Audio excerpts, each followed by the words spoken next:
I am Sylvia Gordon. And I'm Rebecca Gordon. And it's that time of year that pains us because it's when several agents who weren't following the changes in the Advantage market are going to find a smaller paycheck than they thought. Why? Because of all of the non-commissionable plans that happened during AEP. Let's talk about Part D separately. Of course, that was a disaster on its own. But you started off and you're like, you looked at your counties and you looked at your clients and you got looked your at your game plan. And then maybe 2 weeks later into AEP, plans started being non-commissionable. Yep, just like that A overnight. month later, plans, and you didn't get the memo because you were busy because it was AEP. Working. You weren't reading your emails. You weren't watching our videos. Shame on you. So you didn't know it. Now, if you used technology, if you used Sunfire, our Sunfire enrollment platform, it would alert you.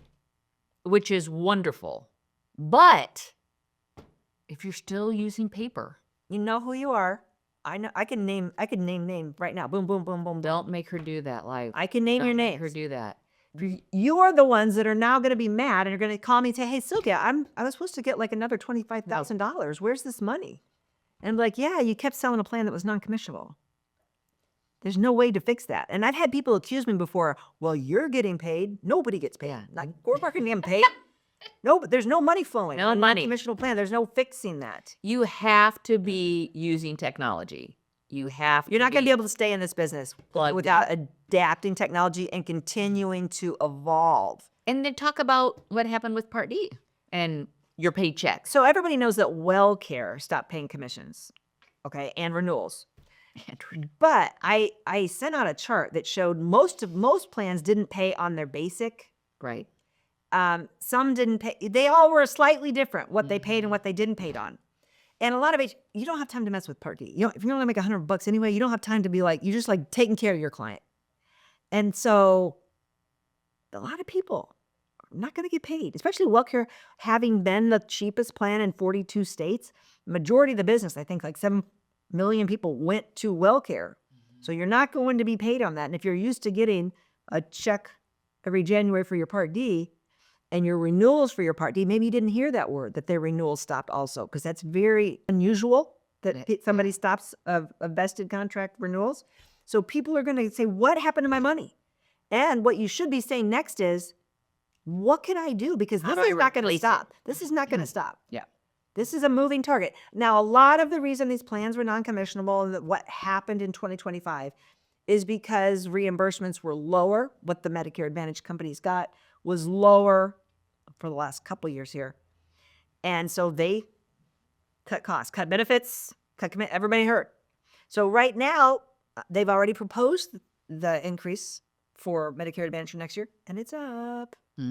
So what does somebody do? So that's good for 2026. When we look at our agents and those that have 80-90% of their income is tied to this market, and we see non-commissional plans, we see renewals going away. What are you suggesting, Swami? Look to fixed indexed annuities, FIAs. Our number one seller is Athene. Average case, your average client has $100,000 Doing nothing. sitting in a CD because they want it to be safe. They don't want to play with the stock market because they're at the retirement age. It's got to be 100% safe. But a CD makes like 1 to 2%. It doesn't make any money. It's safe, It makes nothing. but you also got to pay taxes on it. So you're like making nothing. It is like putting it in the mattress. A fixed indexed annuity is also safe. It has different safeguards than the FDIC, but it's safe. The state comes, it's safe money. But you can make on a fixed index annuity, you can make like 5.5%. Fixed. So it's still safe. It's very similar to a CD, which your client already understands a CD. They're nervous about an annuity, and you're nervous, which is why you haven't been selling them.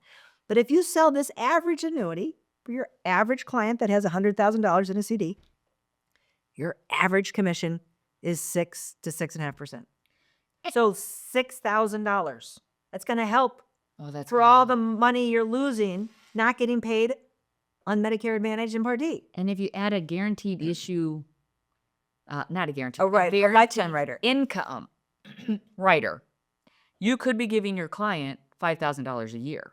guaranteed for their life. They can't outlive it because they're going to need that to pay for these drugs God. and these med sup increases. The seniors are getting crushed. So we as agents that You haven't sold fix, it's the very easiest one. I'm not talking about. Do you know why I don't think that they've asked? And this is just Advantage. You don't have to ask for a check.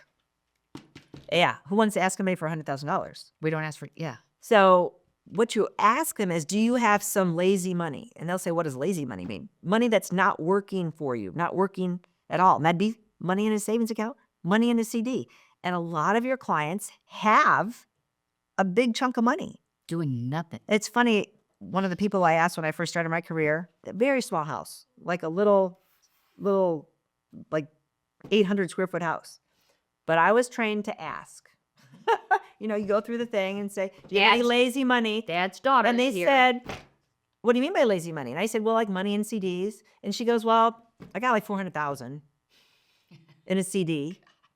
This is a little house, little car. And I go, well, do you have other money? Is that all your money? Because that wouldn't be suitable, to talk about all their money. They're like, oh no, I have this and we have this. And they weren't of the generation where you bought a bigger house and you bought a fancy car. Right. And so if I wouldn't have asked, you would never have had any idea. And when I talked to her, I'm like, you're not making any money. Plus CDs, you pay taxes. They're deferred on an annuity. They're deferred to the end. So you're going to have more growth there. Mm-hmm. So I explained it to her with my very little bit of knowledge. And she's like, oh yeah, that makes perfect sense. Mm-hmm. You just have to ask. And if you don't want to, because you're like, I've been busy with Medicare. I don't want to do annuities. When you look at your paycheck, you might have a different opinion. Then call us. I'm challenged. I'm not saying you got to sell. I'm not saying you have to get contracted, licensed, do all the certifications. I'm saying just ask some of your clients. See where it takes you. Just have the conversation about lazy money, CDs, and how they feel about it. And if you have some people that are interested, then we can get you contracted and trained and certified. Perfect. But that is a great alternative. Yeah. That's a way to be a great service to your clients. Yeah, it helps your clients and it keeps you paying your mortgage. All right, folks. Have a great day. Thank you.